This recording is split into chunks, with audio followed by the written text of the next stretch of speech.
Շնորհակալ եմ հարցի համար, բայց ես էլ նախ ուզում եմ գործընկերներիս շնորհակալություն հայտնել իրենց ելույթների եւ այդ ելույթներում դրական շեշտադրումների վրա կենտրոնանալու համար եւ կարծում եմ օգոստոսի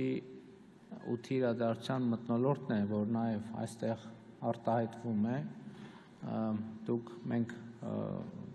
մի տարի առաջ նման բան չենք տեսնի, որ Հայաստանի վարչապետը շնորհակալություն հայտներ Ադրբեջանի վարչապետին, Վրաստանի վարչապետին միշտ ենք շնորհակալություն հայտնում, այդտեղ նորություն չկա, բայց մի տարի առաջ չենք տեսնի, որ Հայաստանի վարչապետը շնորհակալություն հայտներ Ադրբեջանի վարչապետին կամ նախագահին, Ադրբեջանի վարչապետը շնորհակալություն հայտներ Հայաստանի վարչապետին եւ սա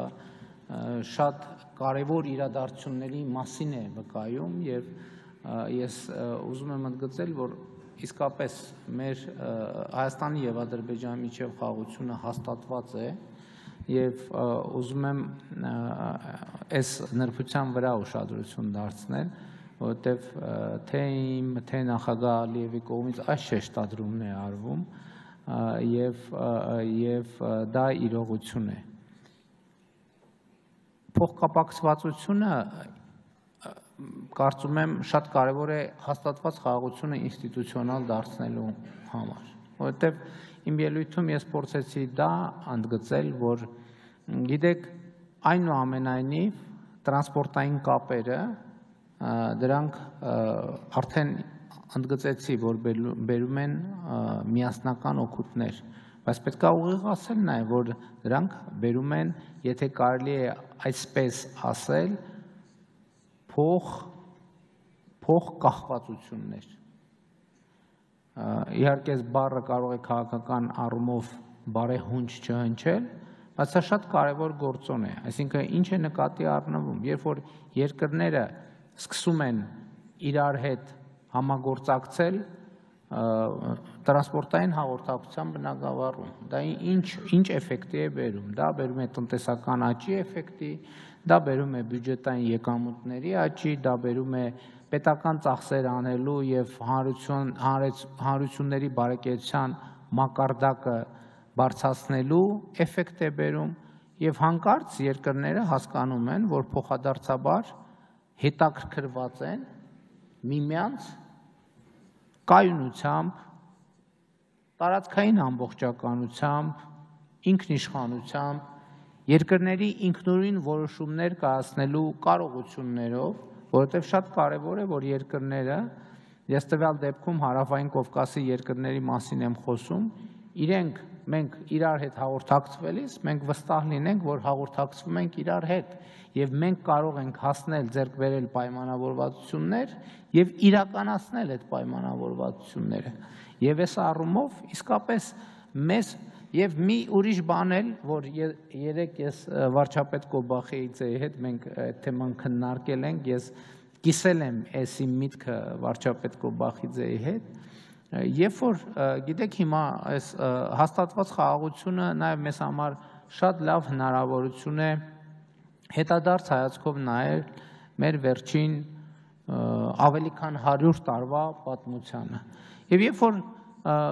երբ որ մի փոքր այլ դիտանկյունից ենք նայում մեր վերջին 100 տարվա պատմությանը, մենք հասկանում ենք, որ մեր պատմությունները փոխկապակցված են իրար հետ։ Ես բերեմ ամենապարզ եւ հանրահայտ օրինակը։ 1918 թվին Հայաստանը, Վրաստանը, Հայաստանը եւ Ադրբեջանը մի քանի օրվա ընթացքում անկախություն ստացան։ Հետո որոշ ժամանակ անց Վրաստանը, Հայաստանը եւ Ադրբեջանը իրար հետ ոչ 3 օրում, անկախությունը 3 օրում ստացան իրար հետ, մի քիչ ավելի երկար տևեց, բայց նույն ժամանակաշրջանում կորցրին իրենց անկախությունը։ 1991 թվականին երեք երկրներ էլի ըստ էության միաժամանակ անկախություն ստացան։ Եվ երբ որ մենք ասում ենք, որ մենք մեր պատմությունից պետքա դասեր քաղենք, ես կարծում եմ, որ մենք 1991 թվականին 1918-20 թվականների մեր պատմությունից բավարար դասեր չենք քաղել եւ չենք հասկացել, իսկ ի՞նչն է պատճառը, մենք իրար հետ ստացանք անկախություն, իրար հետ կորցրինք անկախությունը։ Սրա պատճառներից մեկն այն է, որ մենք չգնահատեցինք միմյանց համար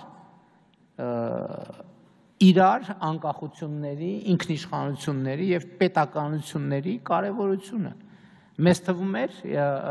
այդ ժամանակաշրջանում կամ մեր նախնիներին թվում էր, թե մենք կարող ենք իրար հետ պայքարում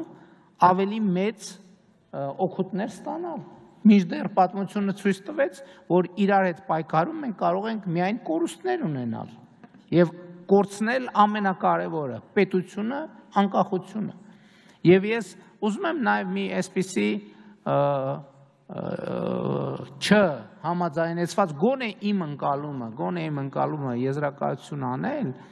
որ ինչու Հայաստանի եւ Ադրբեջանի միջև խաղաղությունը հնարավոր դարձավ։ Ես կարծում եմ, սա չքննարկված բան է, ես սա իմ տպավորությունն եմ ասում եւ իմ մտածումներն եմ ասում, մենք նախագահ Ալիևի հետ այս թեմայով երբեք քննարկում չենք ունեցել։ Իմ կարծիքով այնուամենայնիվ մի չերևացող գործոն կա, որը հնարավոր դարձրեց խաղաղությունը։ Մենք սկսեցինք հնարավորություն ստեղծվեց ավելի լայն համապատկերում տեսնել Հարավային Կովկասը եւ հասկանալ, որ այնուամենայնիվ եւ ինչպես պատմությունը ցույց է տալիս, ի հեճուկս կոնֆլիկտի, հակասությունների եւ երկարատև թշնամանքի, այնուամենայնիվ մեր եւ Ադրբեջանի պարագայում նկատի ունեմ, այնուամենայնիվ Հարավային Կովկասի երկրների ճակատագրերը ունեն որոշակի փոխկապակցվածություններ եւ կոնֆլիկտը թշնամությունը մեզ հաճախ թույլ չի տալիս նկատել ընդհանուր շահերի այն բազան, որը մենք կարող ենք ունենալ։ Այսօրվա այս դրական մթնոլորտը ինչի մասին է։ Մենք դա չի նշանակում, որ մեր կոնֆլիկտի պատմությունը վերացել է ուղղակի մի օրում ջնջվել է։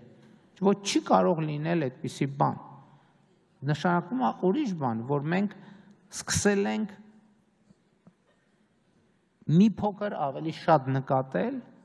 որ Հարավային Կովկասի երկրները, Վրաստանը, Ադրբեջանը եւ Հայաստանը ունեն ընդհանուր շահեր եւ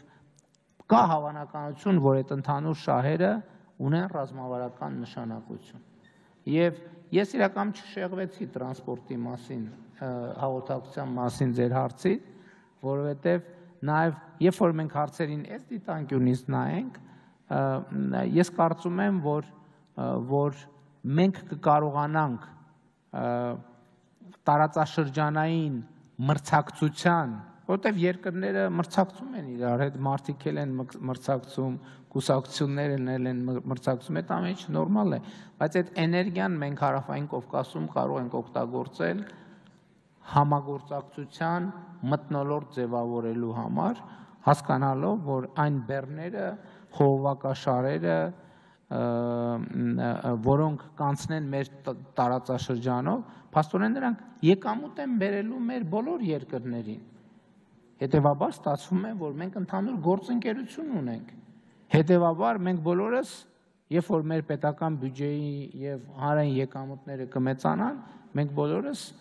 մի օրակարգ ենք ունենալու ինչ անել, որպեսզի այդ եկամուտները առաջինը չնվազեն եւ ընդհակառակը ավելանան։ Ահա եւ ամենապարզ